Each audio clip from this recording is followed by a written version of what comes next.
All right, everyone. Thank you so much. We're going to get started once again. So next up, we have Sean Hembrick, who is a coordinator of equity and inclusive excellence at Auburn University. And he'll be presenting today on dismantling oppression, developing critical consciousness through social justice advocacy and cultural competence. Go ahead and take it away, Sean. Okay, great. Can everybody hear me? Yep, we can hear you just fine. Okay, I'm trying to turn on my video, which is not working. Let me see if I can turn on my video so that y'all can see me. No, it's not coming to show through. Anyway, can y'all see my shared screen? Yeah. Yep. Okay, perfect. Yes, you can see your screen. Okay, so my video is happening to not work right now, so I want to make sure everybody sees me, but that's weird. Anyway, I'll go on and start. So good afternoon. I'm happy to be here. So thank you, Nasra, for allowing me the opportunity to present on this virtual platform. So today my presentation is entitled Dismantling Oppression, Development Critical Consciousness Through Social Justice Advocacy and Cross-Cultural Competence. So the whole purpose of this presentation is to really help interested students who are interested in going into the higher ed realm or student affairs realm, and really trying to help them understand the importance of doing diversity and inclusion work.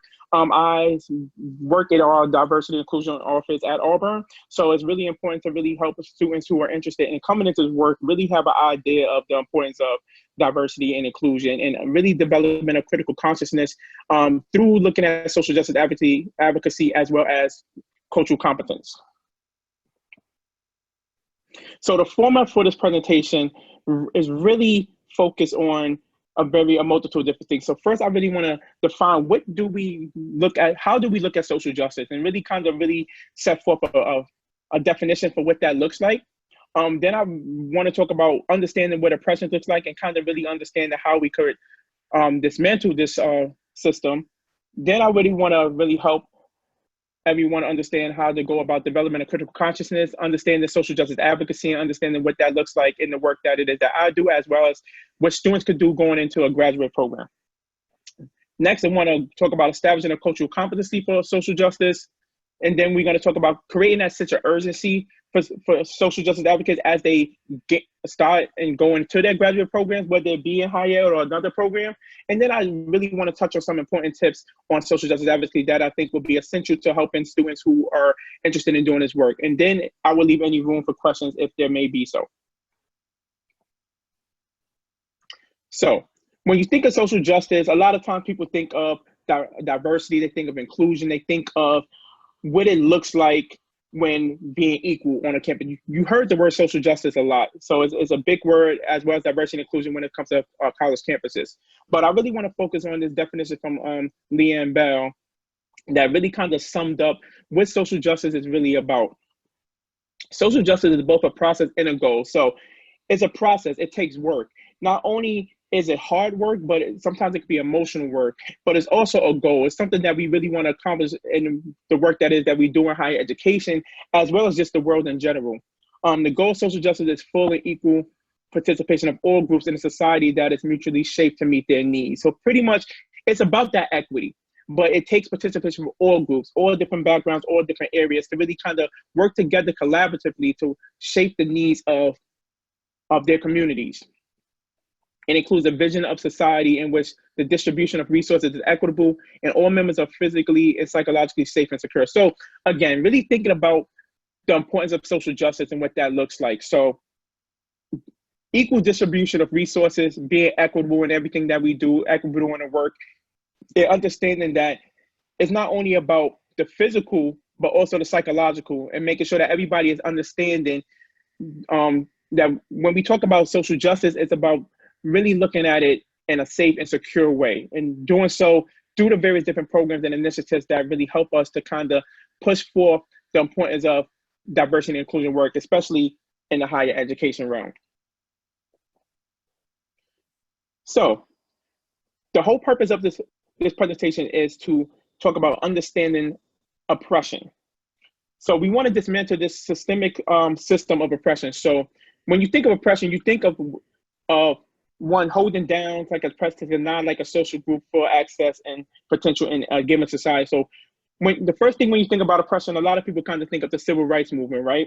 There was a lot going on, especially for Black and brown communities related to the civil rights movement, and where they were being oppressed for just their individual rights.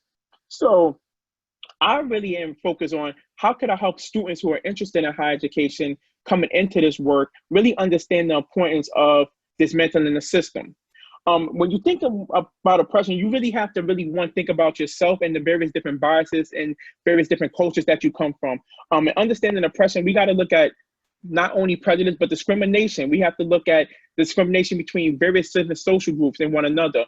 That is backed by institutional power. So how are our communities kind of perpetuating oppression, and how are we as advocates really trying to dismantle this? Oppression occurs when one group is able to force its prejudice and discrimination throughout society because it controls the institutions. Historically, we have seen that there are a lot of institutions that have really oppressed people from marginalized communities. One big thing is the housing community. There have been a lot of research and information related to how housing really is kind of organized to keep white people in like suburban areas, as well as keep Black people in like areas that are not so well. So we really want to think about the importance of how do we break free from this, understanding that prejudice and discrimination is kind of like a real big underlining of keeping this system in place. And then we also want to really begin to think about and understand that oppression could occur at the group or macro level, meaning that it could be a group that is constantly being oppressed, or it could be at the macro level where it could be like individuals oppressing other individuals, or classmates oppressing other classmates. And some examples of oppression, and you all seen them. So racism, sexism, classism, ableism, these are all forms of oppression that we perpetuate, that are seen and perpetuated daily, and sometimes that are very prevalent within our communities as well as our college campuses.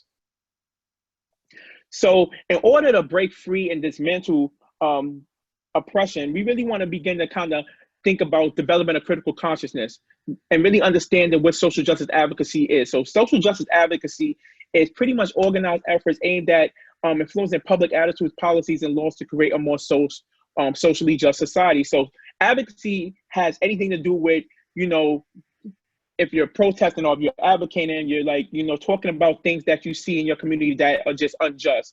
The whole sole purpose of being a social justice advocate is to pretty much push forth ways to dismantle these systemic oppressions that are occurring within your community or within your college environment.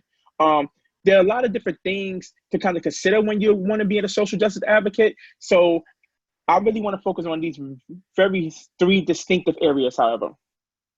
Social analysis, political agency, and social action. Primarily, with these three, it really kind of helps you to start to develop that critical consciousness in relation to understanding how can I, as an individual, really combat these systems. So with social analysis, you want to be able to understand the forces that are happening at hand. With the political agency, you want to understand what's kind of happening in your community on both a social and a political realm to kind of invoke that social and political change. On a social action, that's the advocacy, that's the protesting, that's the going out to the community, working with individuals from different backgrounds, and really pushing forth that collective or from that individual nature to really fight against these systems. So how do we go about utilizing what we learned as a social justice advocate to kind of really begin to establish a cultural competency for social justice? So when you think of cultural competency, you want to think of the ability to live and work effectively in culturally diverse communities and act a commitment to social justice. So how do we work collaboratively to push forth and fight against these systems? It really begins with these 5 components. One is really understanding your self-awareness. You can't be a social justice advocate without taking the time to understand yourself. So the self-awareness part is that consciousness of your social background, your identities, your cultures, your biases, and perspectives. This work in diversity and inclusion is really self-work. So you got to have a self-awareness and continuously push it forth the best possible ways to break free from these systems that we see constantly every day. Understand and value others. Not only do you need to have a self-awareness, you also need to take the time to value other individuals from different backgrounds, taking the time and to appreciate and learn of various different social groups, identities, and the worldview of people. Knowledge of societal inequalities. We see it on TV every day, media, everything, various different type of social inequalities. When you want to kind of begin to kind of think about the larger social political aspect of that, the historical context of that, as well as really begin to kind of have a grasp of understanding how power, privilege, and oppression really plays on affected individuals' lives and access to seats at the table. Skills to enact effectively with a diversity of people in different contexts, really taking the time to work collaboratively with people, really kind of stepping out of your comfort zone, stepping out of your community. College provides that great opportunity to do that. In graduate school, you are really engaged in conversations as such. So really kind of think about what that looks like as a graduate student. And then lastly, skills to foster equity and inclusion. You want to be able to utilize the skills from being an advocate as well as developing a cultural competency to kind of push forth and address these inequalities. Really kind of think about how could you create programming efforts or events kind of cater to create that community and environment of equity and inclusion going forth. So what is critical consciousness and why does it matter in dismantling oppression? So critical consciousness is a popular education social concept developed by Pablo Freire in his book Pedagogy of the Oppressed. It really focuses on establishing that in-depth view of the world and allowing your perception and exposure of social political contradictions to really kind of develop a mind frame that is helpful in thinking about how can we dismantle these systems. It's definitely essential for individuals, especially students interested in going to graduate school, to kind of really think about how could I utilize all the skills that I kind of have gathered from my community to kind of go forth and really establish ideas and programs that are able to really help students from marginalized backgrounds and environments. There's a great quote by Dr. Beverly Dan of Tatum that states, "We are better able to resist the negative impact of oppressive messages when we see them coming than when they are invisible to us." A lot of times these isms are very prevalent, but sometimes they're very invisible. So how can we create programs that use a critical consciousness to kind of push forth and bring these things to light so that we could break down and dismantle them? So lastly, I really want to focus on talking about creating a sense of urgency for social justice advocacy in grad school. So if you're interested in student affairs and you're interested in doing diversity and inclusion work, it's extremely important to utilize and understand the importance of having a critical consciousness. So utilizing critical consciousness is a powerful tool for societal transformation. Understanding your self-awareness, understanding your biases, your privileges, your background is definitely going to be extremely helpful when you're in a higher ed student affairs graduate program. Really beginning to dive in those conversations and understand how to combat those based on your past experiences will really help to combat against oppression, violence, dehumanization within the within your graduate cohort and your graduate community, as well as the entire campus community. It's extremely important because it provides for positive outcomes regarding resistance, regarding mental health, regarding self-esteem, academic achievement, aspirations, civic and political engagement, and a multitude of other things. Having that critical conscience is extremely essential to your professional growth in the field of higher education. I think it has allowed me to really look at the work from a different lens, as opposed to just kind of going out and seeing different things. So developing this critical consciousness is extremely imperative and extremely critical to your professional growth if you decide to be in a higher education student affairs graduate program. The last thing I want to touch on is some very important tips on becoming a social justice advocate and understanding the social justice advocacy. Reason Bordito, I'm mispronouncing the name, Davis and Evans, in their 2005 article, Development Social Justice Allies, really reflecting on some ways individuals can become social justice advocates / allies. And as you begin to develop your critical consciousness, I really want you to really think about the ways and keep in mind these important practices. Self-understanding, we touched on that briefly a little bit within the presentation, understanding the importance of self. Advocacy actions, don't be afraid to advocate for things that you feel are unjust. You want to take the time to go out to the community, learn about different things. Take the time to actively engage yourself in the community, creating institutional and cultural change. We understand that oppression is a system. So how do we dismantle the system? We go and we look and we go into our community. We go to our political constituents, and we pretty much we fight, and we actively change the views of how we feel about these things. And then lastly, and that means going to like the your politicians and everything, kind of really voicing your opinion about how you feel about these systems that are in place. And then lastly, support and target group members. So if you identify with the dominant group, you want to make sure that you're learning from those who are not dominant, as well as taking the time to actively put yourself out there, even if you may feel some guilt or something, but really taking the time to actively learn and support those through various different initiatives, such as first gen programs, multicultural programs. Like, get involved in these things and really begin to utilize the critical consciousness and advocate for those who are marginalized. And lastly, there are a lot of different things I would like to have presented, but I do have some great information I would love to share with everybody. So if you have any questions, feel free to ask me. And if not, I have left my email here for y'all to send me anything that you may want, or any other questions that you may have.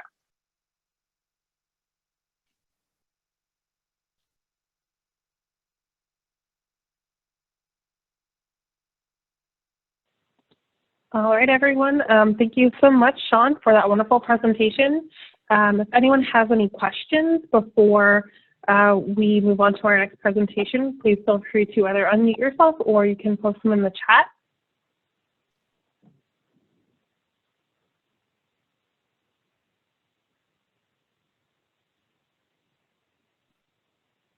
All right, well, seeing none, thank you again so much, Sean, for your presentation. I want to make sure that we stay on time and respect everyone's time today.